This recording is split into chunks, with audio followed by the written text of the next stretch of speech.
Oh, 1 juta dah. Thank you. Ada yang tengok video tu?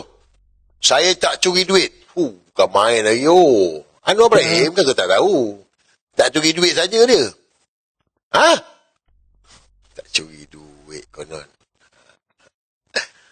Tak curi duit, Anwar Ibrahim, saya tak ambil gaji, saya tak curi duit.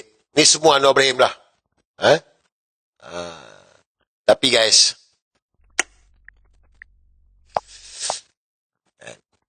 Farhas Wafa Savado.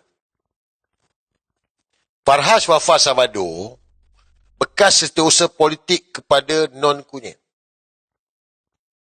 Tiba-tiba lepas non-kunyit jadi Perdana Menteri, tiba-tiba dia kaya raya. Boleh beli saham beratus juta. Kalau kita fikir logik, berapa je gaji setiausaha politik? Daripada mana datang duit? Sebab dia bukan golongan bangsawan. Dia bukannya memang mak bapak dia kaya, keturunan dia kaya raya. Tak. So, daripada mana duit tu? And then kita tengoklah macam-macam konspirasi terkait dengan dia. Termasuklah dengan apa yang Albert T dedahkan. Saya pun dah malas lah dengan Albert ni sebab lama sangat dia sidai kita. Geram pula aku nak. Kita support dia. Saya support dia. Tapi dia kata hadiah Christmas lah, hadiah tahun baru lah, hadiah tahun baru Cina lah. Kan? Sampai kesudah tak keluar-keluar video. Tu sebab nak ular pasal Albert tu. Geram kita. Kita nak tengok video tu. Sebab saya dah cakap ada video, ada video. So hari ni keluarlah video satu lagi. Sambungan. Tapi dia potong lah. Saya yakin mungkin ramai dah tengok. Tapi saya nak tunjuk korang dengar fikir. Sebab macam saya cakap lah. Ada orang kata, kau buat apa dengar cakap dia ni? Yang paling kesian saya tengok lah. Tahun 2026 pun masih lagi percaya cakap Ustaz Azri. Ada yang petikan pasal lah kan. Tapi ayat tu lah. 2026 pun masih percaya cakap Ustaz Azri. Ada komen tu bagi tahu. Titik terendah apabila percaya dengan cakap si Mawas ni. Dia bagi tahulah titik terendah seorang manusia ni bila dengar percaya cakap. Okay. Aku dah cerita awal dah benda ni. Bukan baru cerita. Saya tak tengok video Saya tak tengok video yang Albert rakam ni.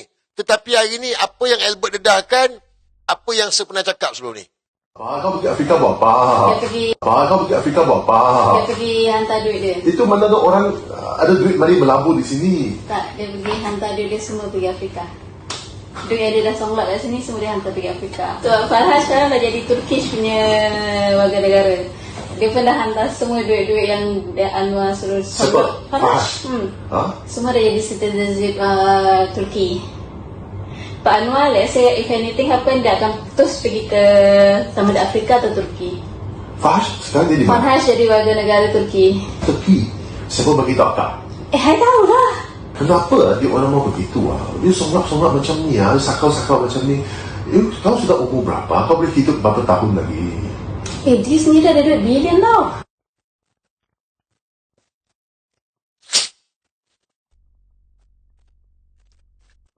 So, rekod daripada pendedahan Albert terbaru ni, Farhas Wafa Savado, mantan setiausaha politik kepada Anwar Ibrahim, non-kunyit ini, dia merupakan pemegang pasport negara Turki juga. Bermakna dia ada 2 kewarganegaraan. Saya tak pastilah betul tak betul.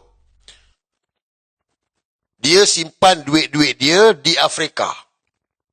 Wow. Guys, saya dah cerita awal dah. Kan saya cakap, ingat tak saya cakap? Farhas, dia ada beli mansion dekat Turki dengan satu lagi, come on, siapa ingat? Siapa ingat saya cakap?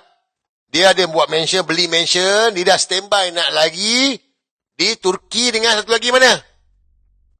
Russia. Russia. Saya dah standby dah, saya dah cerita dah. Sebab tu kalau orang kata, buat apa dengar? Aku dah cakap awal lah benda ni. Saya tak tahu video tu tak ada, tapi information dapat, itulah dia. Sebab dia dah kaut bilion dah guys. Kau tengoklah jumlah-jumlah yang keluar ni, yang kita nampak, yang tak nampak. Yang pergi pau lagi. Ingat dia dengan Salim Kongkang ni, dengar agak Dia dengan Salim Kongkang ni, dua-dua ni orang penting non. Orang penting non kunyit. Faham tak? So, satu, main atas-atas. Saham-saham, share-share. Besar-besar lah. Ini makan yang besar. Satu lagi, makan pau. Saling kunyit Kongkang kan makan pau. Itu yang